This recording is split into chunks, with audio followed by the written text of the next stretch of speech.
Well, moon to moon, here we go. The 12th house. The 12th house.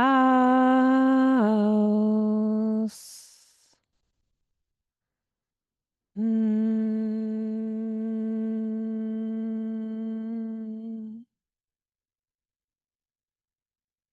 Mm. It's the finale. It's the finale. I'm noticing a part of me that wants to wants to get real concerned that we do a good job. Yeah, I know. I know. We want to do a good job. All of me, all of me here, both in honor of the finale of a thing that I've been giving a lot of my time and energy to seeing it through. Also want to honor the 12th house, which is the house of my sun and the house of my Mercury and the house of my Venus. Also the house of my Persephone in Pisces. And so, it's been kind of a big deal learning about this house. I lived 39 and a half years without having known that something called a 12th house exists. So wild to so wild to fathom that. Like it's just so wild. Not only because it's now been coming on what? What is the math? Okay, 2017 to 2026. Yeah, coming on 9 years. I do that right. Since I found astrology. So kind of a long time now. But also because I have repaired and rewoven my past. So like my past is updated to the fact of the 12th house.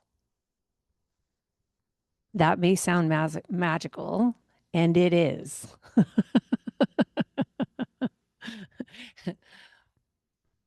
Yeah, that's completely possible. Come join my world. Um, and I also care to show up to this because we're nearing the end of promo for the Emergence Astrology Pathway. This comes out on Friday. I'm recording this on Wednesday. And then we're just going to have a little bit more until the doors are closed. And I just, from the start of my promotional life, my mystical life has been my entrepreneurial life, one and the same, because was not doing the entrepreneurial thing in any way. I didn't sell anything. I was trying to sell people on why they should care about, the history of art more than just in getting a good grade. I think I was quite good at that actually. Um, but yeah, from the start of my mystical life, which has been my entrepreneurial life, I felt very protected in the promotional field. I'm in a promotional field basically all the time in moon to moon because I mean, even if you never come into one of my spaces, I'm inviting you into my world if this feels good to you, right? So even just wanting someone to come back if it feels good is a kind of promo. And I've just like had a lot of support in this from my mystery guides, because I just have always felt that my teachings came to me very magically, mysteriously,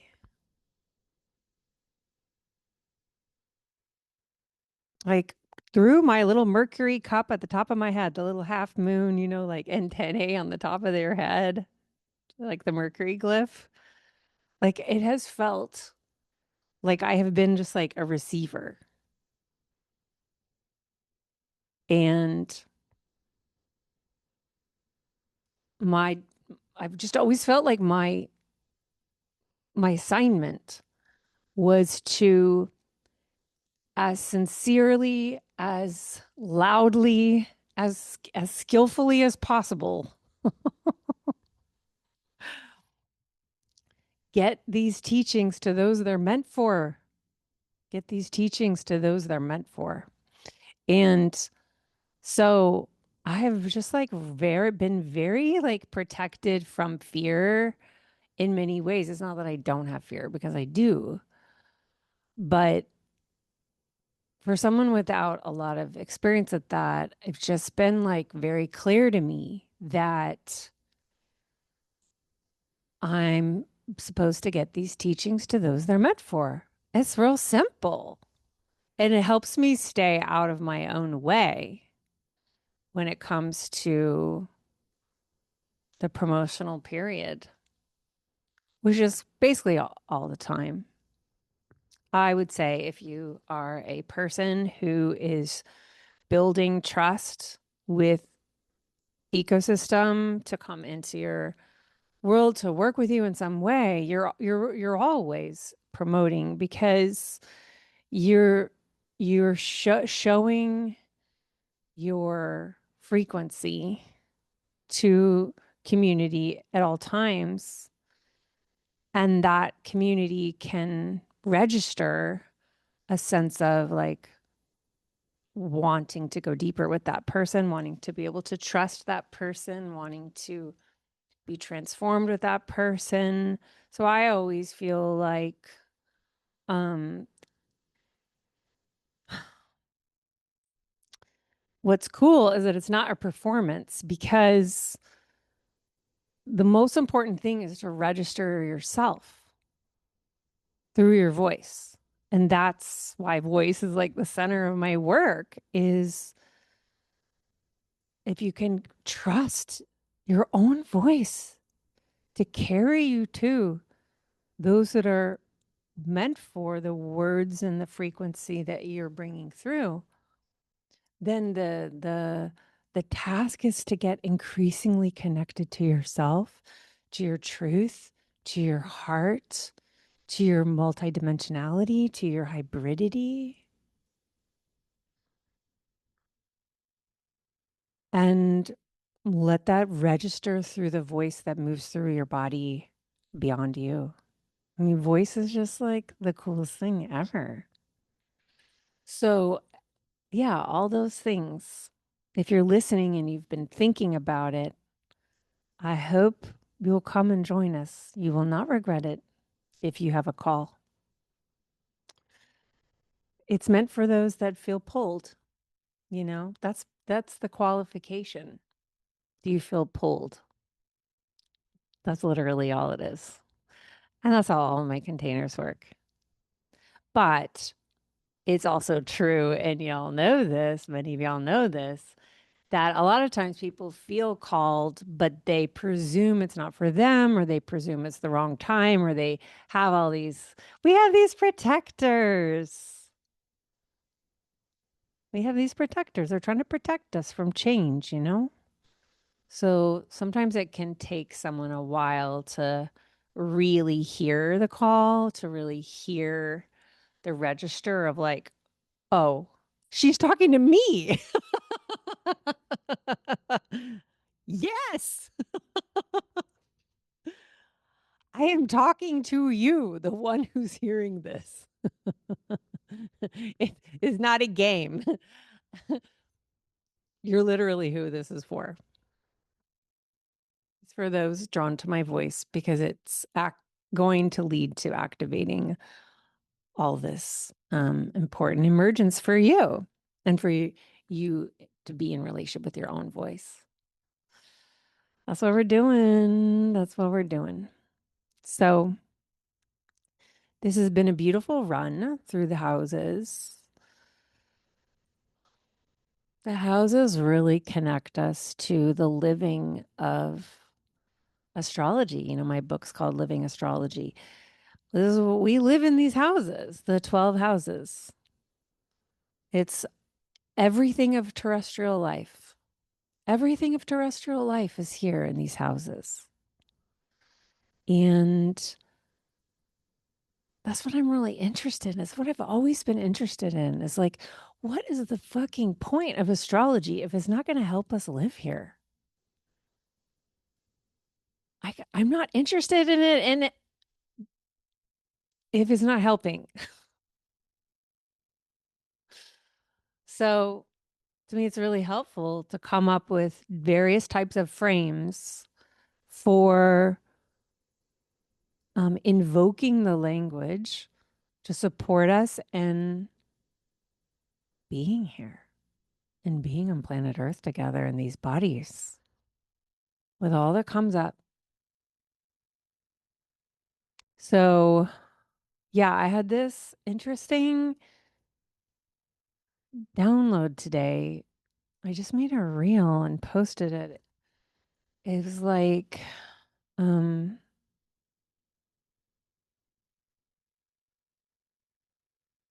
what you're looking for.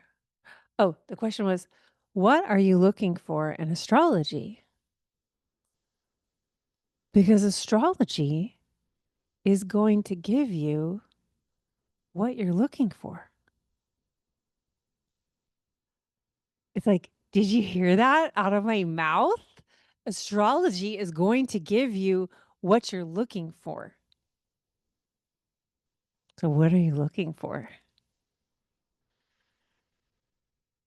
The questions that we bring astrology are going to guide us to what we get from astrology. So, then the upper question, the skill question is not, what does astrology say about me? No, that is not the question. That is not the skillful question. It's okay if we start with that question, y'all. We didn't know to ask anything else because of shame. Shame that was conditioned into us so that we wouldn't trust ourselves. The skillful question is not, what does astrology say about me? The skillful question is, what am I looking for in astrology? And so, do you hear the agency in that? What am I looking for? What are you looking for? If you go and look for it, you will find it. You will find it. But we're in charge of the questions. So if we ask shamey questions, we're going to get answered in shame. The chart can only show you what you have the capacity to hold about yourself. So if what you're holding is shamey configurations of reality and shame stories about how you can't be this and you can't be that and that could never happen in the world, then that astrology will get, your chart will just answer that right back. Like, let's impress astrology with our great questions and be as expansive as astrology actually is, which is the whole cosmos. Can you dig it? It's big. That's some big stuff. That's some big stuff. Because emergence astrology is for questions, not answers. Yes, foundationally, we learn what I call the astrology truths, the things that we agree on. Like, we agree that Virgo is an earth sign. We agree. I've never heard of a lineage in astrology that says a Virgo is actually a fire sign. Like, nope. Okay. So we have astrology truths, and it's important to know these things because they create a basis for being able to speak the language, tinker with the language, and come up with your own way with astrology. There's also what I call astrology preferences, which are like things that different lineages prefer, and there's disagreement in the astrology community over these things, like what house system to use. And so, some lineages, some teachers will speak, very authoritatively about their preferences as if they're the only option or that they're the best option. But I'm frankly not interested in that at all because I'm interested in you finding your way. So I use whole sign, and I do ask that my students practice whole sign in the classroom setting with me whenever we do have charts. But if you connect to Placidus, like that's fucking amazing, like I have zero desire to chase people around wondering how they're differing from my approaches.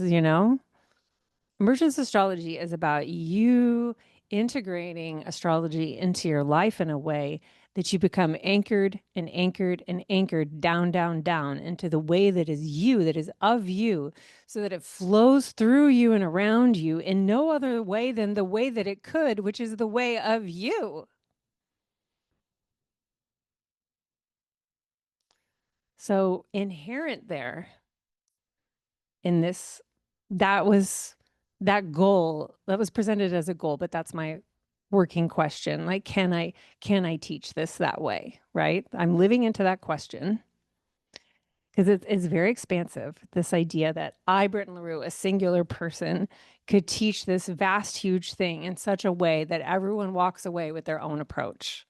That's pretty expansive and liberating. And I have found it to be true from my data. Yes, I can. The first few years I was teaching, there was so much doubt. I was new at it. I felt naive. Who am I? Who am I? I just learned this.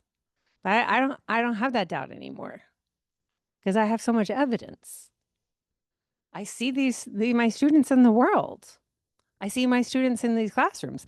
They know a lot of astrology better than I do because I'm really more interested in magic and healing and liberation than in like astrology itself. Astrology for me is the convener, the conveyor, the holder for all of us to kind of cohere together in a liberation project that must begin with self attunement. Because self attunement, like liberation, disruption without the grounding of self attunement, that to me feels chaotic and not heart based. So, grounding into self compassion and self attunement has to come first if you want to work with me and get into your own way with astrology. Hmm. Yes, yes, yes, yes. Yeah, one of the inspirations for this series was I discovered preparing a class for a seminar in the fourth season this spring for the year 1 students. And I was like, oh, yeah, I did that diagram back in 2020 called Houses as Spaces of Self-Healing. Where is that? And I remembered, oh, we published it in my workbooks that I made in 2020. Oh, yeah, let's go check that out. We got to wing this in. And I introduced it to my year 2 students this past spring. For the first time, like I had never brought it in. I have all kinds of stuff from early in my career that like it was like, who am I to propose this? Just like that beginner, just like I'm just like a scrappy gal with 1,000 followers and like I don't I'm just I just came to me like we do these things. Now I'm like, oh my God, that was fucking genius. We gotta get this out in the world. So I've really been convening a lot with my younger self lately because there's just was so much that I was getting that like a huge fraction of it I've been continuing to build on. But then there are little things like the houses of space as spaces of self-healing that I just like forgot. And it was like, golly, that is so helpful. Yeah. So more of that for me. Yeah. So really like the houses as spaces of self-healing is like another way to say the houses as spaces for recognizing and clearing patterns of self-abandonment because um we aren't doing very well when we're self-abandoning in a persistent unseen chronic way. There's a long period of healing that comes just from just getting awareness about this. Like there's a long time where just awareness itself is doing the healing. And it takes so much practice to really repair the patterns, but it's possible. Like what I have repaired in the almost 9 years since the moon started talking to me in 2017 is just like, it is just mind blowing. Um, you get used to your new realities and then you're just like, oh, this is just how I am, right? Because we're always thinking like, oh, this is just how I am. But to be expansive and liberatory is an invitation to kind of constantly be aware that like, I wonder if I've kind of settled into a groove here and like actually it could be even more expansive. And something I'll just throw this in here too. Something I have found is that desire liberates imagination. Okay, I'm making a little note to myself because that will be a good one to bring into promo. That's really like big time year 2 stuff, I would say, but it'll be in year 1 as well. But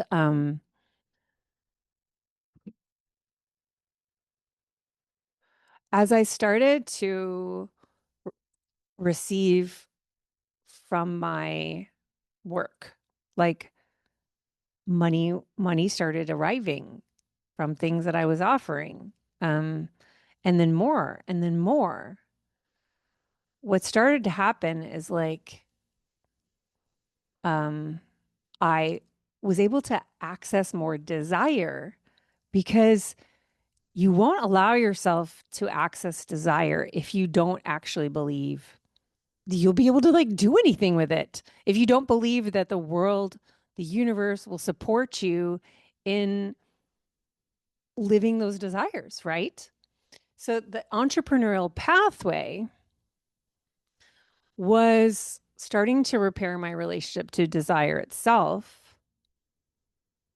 And then what I started to notice is that the more I was allowing myself to desire, the more my imagination expanded. Because it was like, if, for this is just a simple example, if you refuse to see your desire for support, like admins, in my case here, like admin support, then you won't be able to imagine how your business could be run if you were free of having to do the admin support, right? Do you see that? So if you allow yourself to be like, the truth is, what I want is I want support. Okay. You want support. Well, soon as that started to happen, I started to imagine more like possibilities, like, oh, I could do this and I could do, and we could do this, and like this collaboration could happen and this could happen. I just started to see more because, like, instantly, when more support was coming in from the desire that I unshamed, because I was unshaming like a long time pattern of like, I could do everything by myself, and like, uh, achievement means I did everything. Like pride comes from working super hard. Pride comes from working to depletion. So as I was healing all of that, more desire, I was allowed to see my desire, and then that allowed me to imagine what would be possible with that support that I got from honoring my desire. And this is what happens when you come into a very resourced space like my containers, where you just like have a lot of resources given to you. You have a lot of support. When you sense how much more support you have, your imagination expands, because you're like, well, what else is possible? Because I can trust that in the support. You know what I'm saying? So that's one of the like side effects of, I would say, joining a very transformational, highly resourced container, like any of the longer term containers I have, is like what it will do for your desire capacity and your imagination capacity. And that is part of what creates the transformation that happens to you, is you do the transformation yourself as a natural consequence of having that support. Okay, so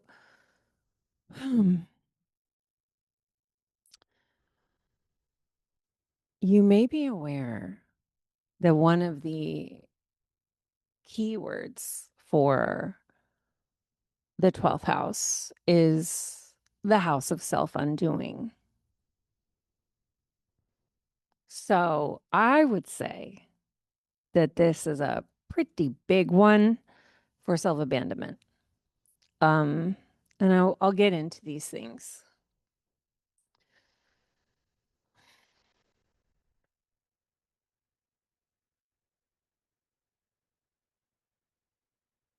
So the 12th house is something to keep in mind, is it's adjacent to the first house. And houses that are adjacent to each other can't see each other. So the first house is like you on your path. It'll be interesting for you to go back and listen to the first house one after this to kind of put them together, because heretofore, like, each house does have a kind of quality of like naturally following the one before. But um, with 12th and first, there's a lot of disconnect, because the ascendant cannot see what's going on in the 12th. The ascendant is like moving on the way, and there's this part of you that is not very clearly seen. And so in this way, it's behind the scenes of our consciousness, of our vision view, um, of like worldly happenings. So it's a behind the scenes space from like the rest of our lives. And this is why it's associated with things like hospitals and prisons, because in both cases, if you are going to be in prison or at a hospitalized, you are really being taken out of the day-to-day happenings of your life. And you're now in a place away. You're in a place away from the rest of it. So Also has to do with just like being away, like retreats, is part of 12th house meanings. Retreating from life in some way, like finding solace, finding solitude, finding respite, healing, recovery, repair. Keywords of the Emergence Astrology Pathway: astrology as a language for repair, for recovery, for renewal, and for remembering, because this is coming from a 12th house person. My Mercury speaks from here. It's true. So the 12th house, you can get there in within a day, when you take time away in your day to be away from the rest of your life and with yourself. One of the most powerful ways to not self-abandon in the 12th house is to take some fucking space for yourself, which is why that's the theme of the first 3 months of the pathway, is take some fucking space for yourself. Because this is what I needed. This was the hermitage that I gave myself after my divorce. And suddenly I had an excuse to not be on somebody else's clock, on somebody else's timing, somebody else's demands, somebody else's patterns, somebody else's habits, preferences, opinions about me. I got to find out who I am, who I actually am, by taking some space for myself.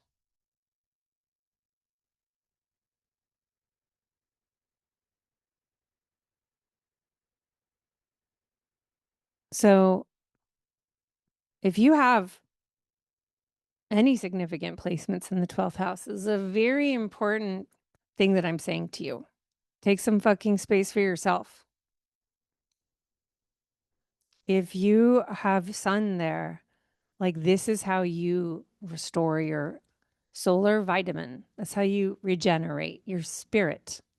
Your actual spirit gets regenerated by being alone and taking some space away, out of time. Like, time doesn't really exist here. Alice Sparkly Cat calls the 12th house to colonial culture unproductive time, the house of unproductive time, because what you do in your 12th house life will be called unproductive because we're not producing here. We're not even in time. We're not even in clock time here. We're existing in a different kind of time flow where you can just like let go of how the fact that you have these deadlines, the fact that you have these to-dos, the fact that people are counting on you, all of those things can disappear when you're in the 12th house.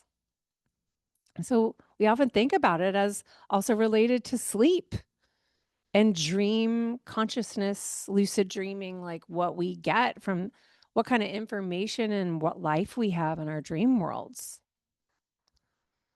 And so it can also include like escapist daydreaming, or just daydreaming, escapist or not. It's is it think about the word escapism. It's very shamey. Is it escaping or is it coming home? Okay? Is it escaping or is it coming home? I'm gonna write that down. On shaming Pisces. Is it coming home?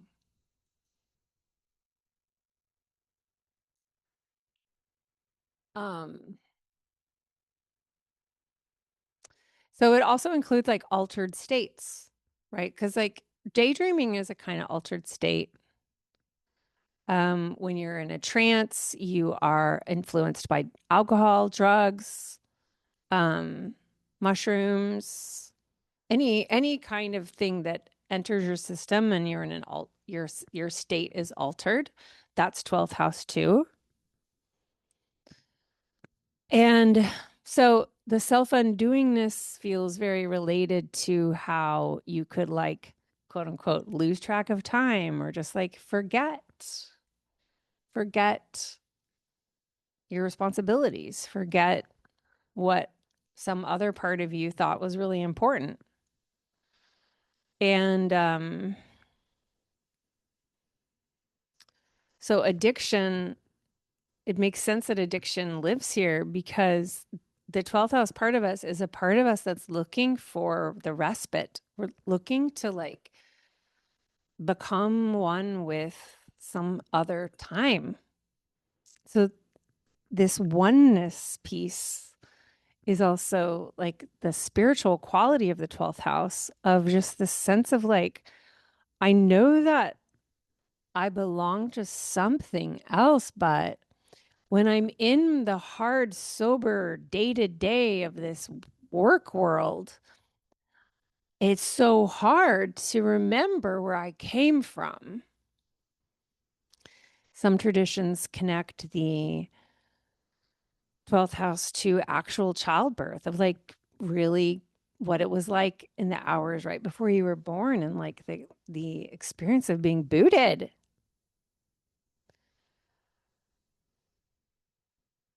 It's a surreal kind of place because if you have sun there, if you just imagine the sun rises at the eastern horizon, which in a chart would be the ascendant.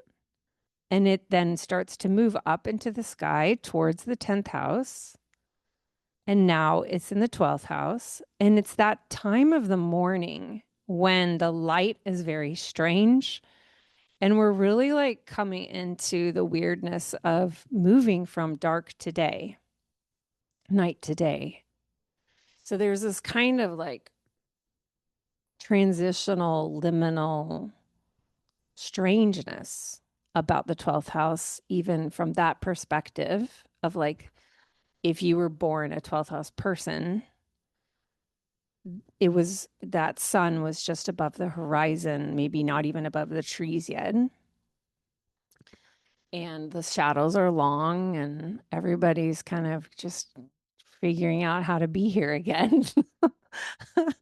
and um, so in many ways, the 12th house parts of you are like very recently in the underworld. You know, they're very recently part of night and nocturnal and a different kind of landscape.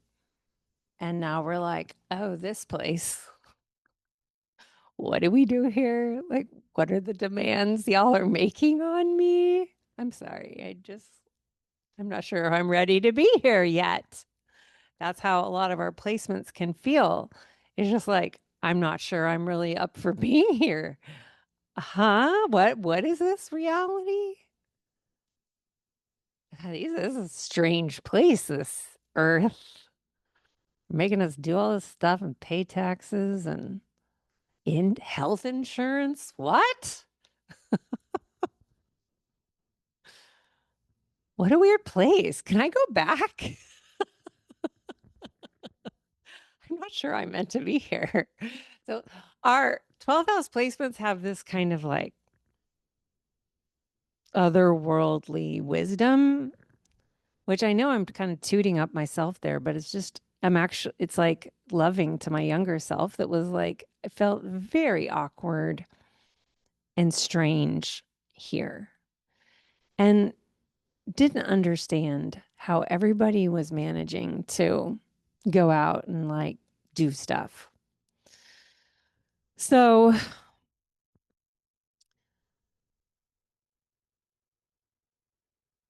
the thing with the 12th house is if you don't know how to own your own 12th house, you might get hooked up in somebody else's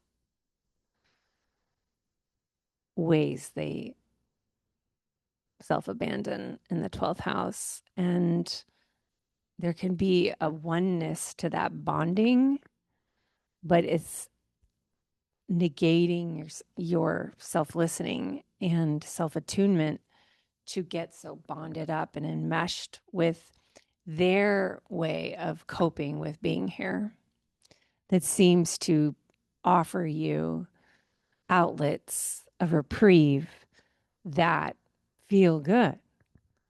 So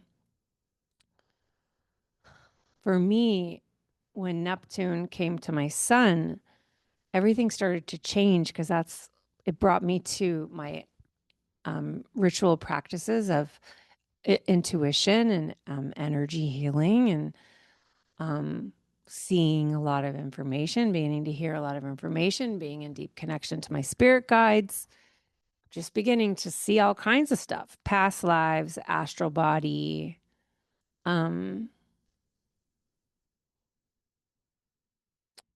all kinds of things, very magical, wild things to utter out loud.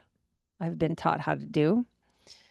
And this is just like natural 12th house skill set, like just dormant skill set, ready to go as soon as a teacher taught me. Just boom, it just landed so easy because I am a 12th house person is very receptive to like, thank you for giving me something that I really want to do. Like this, I I could contribute to society with these skills. Yes. Let's do that. Let's do that then. Um and interestingly, the 12th house is in a sextile relationship to the 10th. So that's a positive, helpful relationship. So your spiritual life, the way you take care of your spirit body and how held you feel, how resourced you feel, how much grace you give yourself, like how you are healing the patterns of your past lives, the patterns of your lineages, how you're healing, how you're releasing trauma. All of that is super supportive to your public life. Um, Not to make it have to have a purpose that comes back to like capitalism or something, but truly if you care about what you bring to the world, it's helpful to spend a lot of time healing in your 12th house. And this has been very literal for me because my sun and moon, my moon being in the 10th, are in an exact sextile, both at 13. And so my sun and moon are in direct conversation, which has been very, very helpful to my career. I was saying earlier that everything just sort of started to come in. I mean, it didn't sort of, it did. And then I could just broadcast it, reflect it out into the world from my moon. So,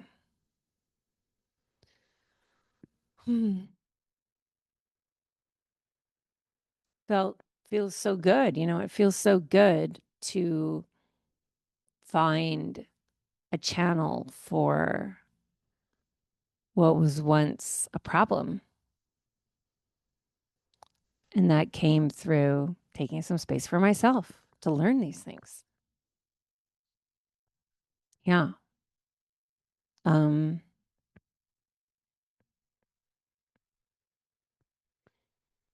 hmm.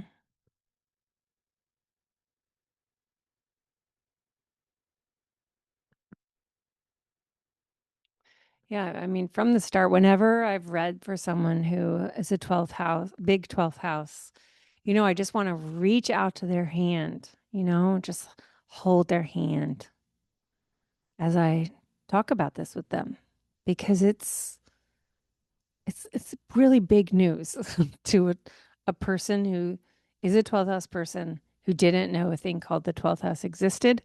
To have someone sit with you and help you see this and give you support and give you an understanding of what would be so helpful, it is so big. It is so big.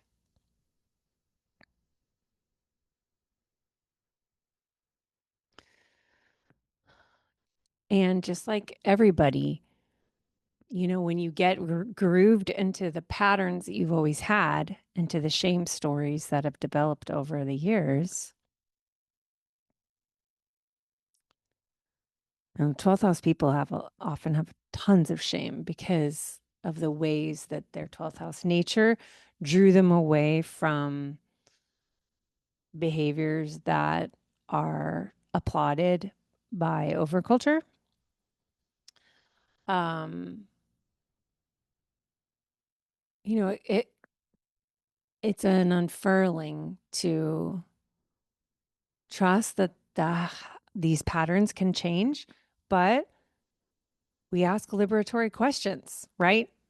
Expansive questions. Is it possible for astrology to support me in weaving new ways of being in the world and my body with other people on planet Earth? Is it possible to transform my old stories? And the way of the 12th house is to actually open up and out of time receive this information. Make time outside of your schedule. So the way I like to teach it with my students is really 4th, 8th, and 12th, like the way into those houses. If they feel like it's hard for you to understand them, it's because you need ritual. You need a ritual practice to be involved in those houses and to really get to know your placements there, to get to know the sign there, to get to know the element there. It's extremely magical sounding because it is. So that's why 1/3 of a big chunk of the curriculum in emergence astrology is around being a person of ritual devotion. And what I do and what I've cultivated in my own funky 12th house ways with these things, with these matters, and the meditations that I practice and that have helped many, many, many people to get to know these deeper part of themselves. Because that's how the information comes in. I'm teaching you how to be a person that receives information. That's your own gnosis. Because for me, as a 12th house person, save my life, save my life. I'm writing that down.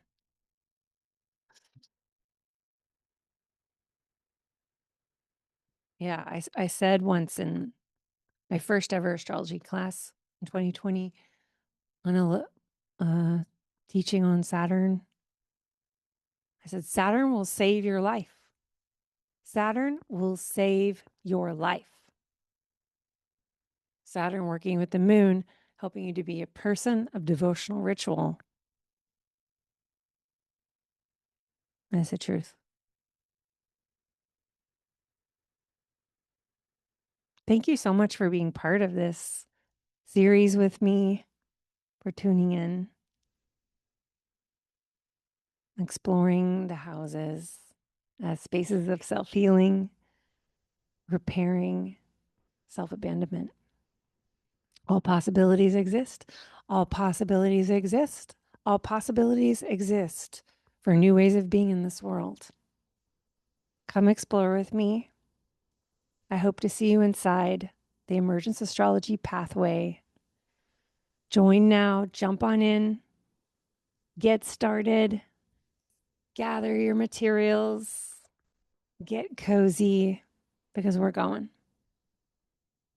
I'd love for you to be one of my students. Thank you, thank you, thank you. I will see you at the next one.